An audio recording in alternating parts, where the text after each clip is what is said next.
Hello बच्चों, चलिए प्रश्न को पढ़ते हैं और समझते हैं। प्रतिचित्रण एफ एक्स बराबर एक्स की घात 2 प्लस 2x प्लस 1 और बटे में है एक्स की घात 2 माइनस 7x प्लस 12 का प्रांत या डोमेन ज्ञात कीजिए। तो प्रांत यहाँ पर हमें ज्ञात करना है। प्रश्न को हल करने से पहले प्रश्न के लिए हम मुख्य अवधारणा लिख लेते हैं।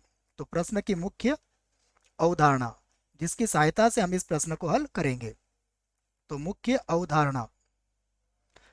अवधारणा में हम प्रांत को समझेंगे कि प्रांत फलन का क्या होता है। उसी को मैं यहाँ सबसे पहले समझाता हूँ आपको। देखिए, हम परिभाषा लिखेंगे प्रांत की। तो प्रांत को हम इस प्रकार परिभाषित करेंगे कि यदि कोई फलन हमें दिया हुआ है, फलन या प्रतिचित्रण फलन y बराबर एफ ऑफ एक्स में x के सभी संभावित मान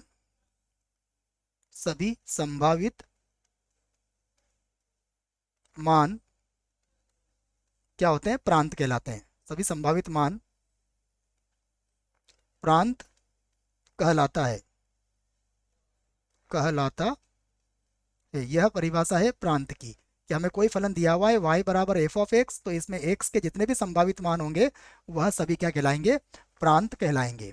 ठीक है, तो देखिए अब इस प्रश्न को प्रारंभ करते हैं।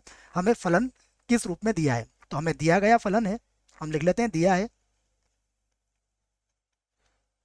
हमें जो फलन दिया है वह दिया है एफ एक्स बराबर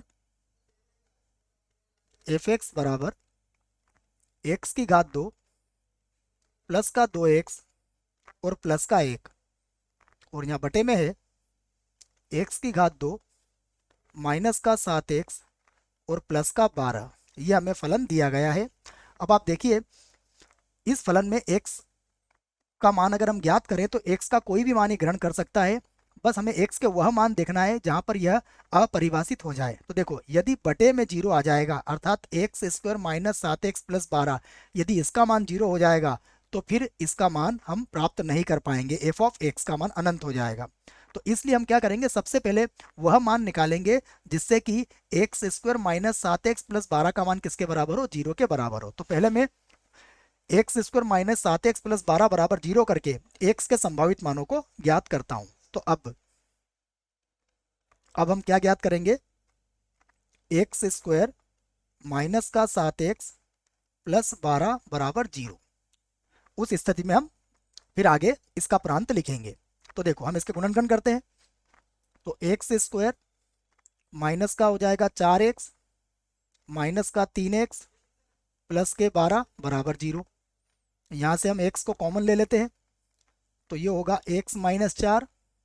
यहाँ से माइनस को 3 कॉमन ले लेते हैं, तो ये भी होगा x माइनस 4 और बराबर कितना हो जाएगा? 0। तो यहाँ से x माइनस 4 और दूसरे कोष्टक में होगा x माइनस 3 और बराबर कितना हो जाएगा? 0। तो दोनों ही गुणनखंडों की तुलना हम 0 से कर सकते हैं और x के मान प्राप्त कर सकते हैं। तो देखो, सबसे पहला गुणनखंड क्या था हमारे पास? x माइनस 3, तो इसको 0 के बराबर कर देंगे, तथा यहाँ लिख देंगे x माइनस 4, इसको भी 0 के बराबर लिख देंगे। तो देखो, x का मान यहाँ से क्या मिलेगा हमें? x का मान मिलेगा 3, तथा यहाँ से x का मान कितना मिलेगा हमें? यहाँ से x का मान मिल जाएगा हमें 4। ठीक है ना, ये गुणनखंड थे x माइनस 3 और x माइनस 4, जहाँ से मैंने x के मान निकाल लिए। इसका अर्थ यह हुआ कि यदि हम x बराबर 4 यहाँ रखते हैं तो हमें 0 मिल जाएगा, या फिर x बराबर 3 यहाँ पर रखते हैं तो भी हमें 0 मिल जाएगा। इसका मतलब यह हुआ कि x का मान 4 और 3 रखने पर यह फलन परिभाषित नहीं होगा। इसके अतिरिक्त जो भी मान होंगे उस पर हमें फलन परिभाषित मिलेगा। तो हम यहाँ से अब इसका प्रांत लिख लेते हैं। तो देखो, अब हम लिखते हैं फलन का प्रांत। फलन एफ एक्स का प्रांत। देखिए, अब इसका प्रांत क्या होगा? इसका प्रांत कोई भी वास्तविक संख्या हो सकता है। वास्तविक संख्या में से बस हमें क्या कौन सा अंक नहीं चाहिए? एक तो उसमें 3 नहीं चाहिए और एक 4 नहीं होना चाहिए, क्योंकि यदि 3 और 4 का प्रयोग यहाँ पर हुआ तो फिर एफ ऑफ एक्स परिभाषित नहीं होगा। तो हम ये कह सकते हैं कि प्रांत क्या हुआ? वास्तविक संख्याओं में से 3 और 4 को छोड़कर बाकी सभी संख्याएं हमारा इस फलन के लिए प्रांत होगा। और यही हमारे प्रश्न का उत्तर है। आशा करता हूं आपको इस प्रश्न का उत्तर समझ में आया होगा। धन्यवाद।